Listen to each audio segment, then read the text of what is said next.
Namasté, namaste. Voilà, ici Maître Brana. Je voulais juste vous entretenir rapidement sur la notion de la connaissance du soi authentique. Déjà, on va commencer par décrire qu'est-ce que la connaissance elle-même.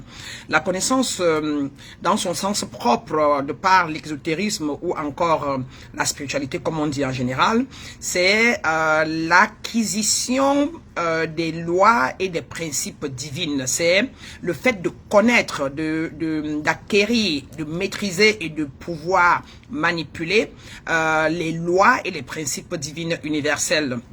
Donc, quand on a cette connaissance et qu'on sait qu'est-ce que c'est, qui loi encore ou principe veut dire encore notre ensemble alchimique. Mais en général, quand nous sommes profanes, nous ne connaissons pas qui nous sommes, alors nous manipulons les énergies inconsciemment. Nous manipulons les lois inconsciemment, car nous sommes loi, nous sommes énergie, nous sommes divins, nous sommes des alchimistes, ou des alchimistes. Mais si on n'a pas connaissance de soi, si on ne sait pas comment ça marche, nous continuons quand même, puisque tant qu'on parle, tant qu'on marche, tant qu'on vit dans l'univers, nous sommes des ensembles chimiques, d'accord? Et cela dit, nous émettons et nous transformons les choses. La preuve, c'est que ce que chacun de nous est ce en quoi il a cru. Donc, ce que nous portons en pensée, nous la manifestons le lendemain, 2 jours après, 1 mois après ou 3 semaines après. Donc, nous sommes des alchimistes. Et donc, par ignorance des faits, ce qui généralement est pour tout le monde, la majorité des gens sont endormis, donc complètement ignorants de leur nature élevée, de leur pouvoir divin, de leur pouvoir interne, de leur pouvoir de création, de leur pouvoir alchimiste. Donc, étant non inconscients, ils créent leur réalité néanmoins, ils apportent à leur vie des choses, mais sans se rendre compte que c'est eux qui ont créé cela. Si vous êtes pauvre, vous avez créé la pauvreté de par le pouvoir de vos pensées, de votre mental, par la loi du mentalisme. Si vous êtes malade, vous l'avez créé de par le pouvoir de votre mental, de vos pensées et de ce en quoi vous croyez, dépendant de l'environnement où vous vivez. Si toute chose est en l'homme et l'environnement peut l'influencer, ou encore la culture, l'éducation, et donc vous pouvez porter un paradigme qui vous fait produire les mêmes problèmes et les mêmes effets. Or, de par la nature divine, les mêmes causes créent les mêmes effets. Si vous voulez changer la cause, vous devez changer, vous voulez changer l'effet, vous devez changer la cause. Ça veut dire que vous devez acquérir des nouvelles connaissances. Vous devez acquérir la connaissance universelle pour pouvoir créer des choses permanentes, universelles et qui vont demeurer. Mais si vous ne faites pas ça, il n'y a pas de problème, vous allez continuer à créer avec un mental égoïque, avec des pensées égoïques, donc les pensées qui vous ont été inculquées ou programmées par les humains ou par le monde. Et vous allez bien évidemment créer l'équivalent de par la loi de correspondance. Et sur ce, vous allez avoir les mêmes problèmes à répétition. Donc si vous avez des problèmes à répétition, sachez que vous avez les mêmes causes, vous avez les mêmes effets qui ont les mêmes causes. Alors donc maintenant, une fois la connaissance définie plus ou moins, allons définir connaissance du soi authentique. Connaissance du soi authentique ici veut simplement dire maîtriser le divin en vous, maîtriser votre divinité, maîtriser l'énergie cosmique universelle, maîtriser le principe actif universel en vous, que vous êtes, qui est donc cette parole qui sort de moi, cette énergie qui fait bouger ma main, qui fait bouger ma tête, qui me fait parler, sur laquelle j'appuie et qui vous transforme, vous. D'accord, vous êtes en train de me regarder, de m'observer là, et ce que je suis en train de dire est en train de vous transformer. C'est donc cela, c'est donc en ça qu'on parle de la connaissance de soi. Donc la connaissance de soi, c'est ici pouvoir maîtriser notre état alchimique.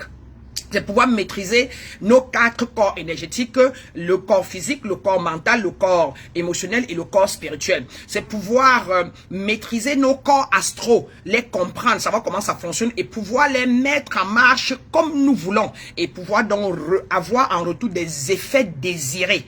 Et non pas émettre des causes ou encore des paroles, des pensées que nous ne voulons pas simplement par ignorance, parce que nous ne savons pas que cette pensée-là crée. D'accord? Donc, la connaissance du soi authentique, c'est la maîtrise de ses pensées, la maîtrise de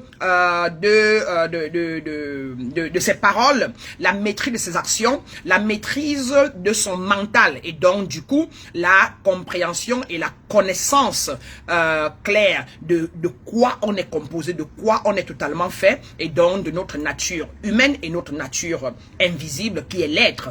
Donc, quand on comprend comment les deux là là qui sont mis ensemble et se contrastent, comment ils vivent, on ne les contraste plus, on les ramène à être équilibrés en nous et ainsi, nous pourrons donc créer des choses équilibrées, des choses stables et des choses permanentes. Donc, en conclusion, mes grands et mes grandes, c'est juste pour dire que il faut absolument acquérir, d'où notre grand frère Jésus disait, mon peuple périt par manque de connaissances. Et si vous n'avez pas la maîtrise de votre forme, votre maître intérieur, vous n'avez pas la maîtrise de votre pouvoir divin, vous n'avez pas la maîtrise de votre corps alchimique, alors vous ne pourrez pas créer des choses permanentes ou des choses stables et pour toujours, vous allez toujours avoir les relations qui ne marchent pas avec votre famille, vous allez toujours avoir des jobs ou des boulots où on vous déteste, pas de promotion, rien ne marche, on vous renvoie, vous allez avoir des business qui tantôt marche, tantôt ne marche pas, parce que vous ne connaissez pas comment gérer vos énergies, comment gérer le pouvoir divin en vous, parce que vous ne savez pas gérer le principe actif universel qui est ce qu'on appelle encore Dieu. Et donc, si vous suivez le regard de notre grand maître Jésus, cette conscience qui nous parle de l'amour inconditionnel, qui nous parle de parler de soi, de l'intérieur de lui, il fait tout venant de lui. Et il appelle son maître intérieur Dieu, son maître intérieur le Père, son maître intérieur le Père. Je vais vers mon Père, je vais chez mon Père, je me retire pour parler avec mon Père. Comme pour dire que ce qu'on appelle Père Dieu, c'est ce principe actif universel qui est en chacun de nous et qui est omnipotent, omniprésent, omniscient.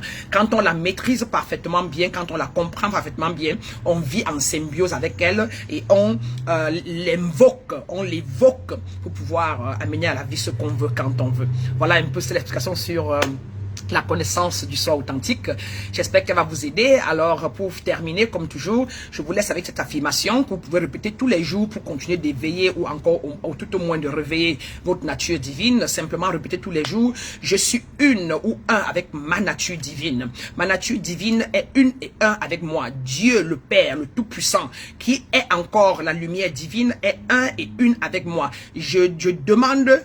Elle travaille avec moi pour que je puisse créer mes désirs. Je crée mes désirs avec ma nature divine. Ma nature divine obtempère à mes commandes. Je commande et ça marche. Répétez juste ça tout le temps pour commencer à vous habituer à vous unir, à être un avec votre nature divine, car vous l'êtes, mais de par les programmations et les conditionnements, vous avez été séparés, vous avez été divisés en pensée. Elle est toujours là présente en vous, mais vous ne savez pas que c'est de vous que vient l'argent, de vous que vient la nourriture, de vous que vient la santé, que viennent les bonnes relations. Vous pensez à un Dieu extérieur dont vous vivez séparé. Et parce que vous vivez séparé de votre nature divine, voilà que vous créez votre vie sur la base de ce que le monde a dit, ce que la télé a dit, ce que l'école a dit, ce qu'un ami a dit, ce que ma grand-mère avait dit, ce que ma culture a dit, ce que ma doctrine, mon église a dit. Et comparé à, alors que vous devez plutôt dire que mon être intérieur a dit que la toute-puissance en moi me parle et me dit que, donc vous devez vivre intuitivement. Donc j'espère que ça va vous aider. Allez-y et restez dans les affirmations au quotidien, ne fût-ce que ça, pour reprogrammer votre mental afin de commencer à reprendre votre reconnexion à votre haute nature, à votre moi supérieur. D'accord? Allez, namasté à vous mes grands.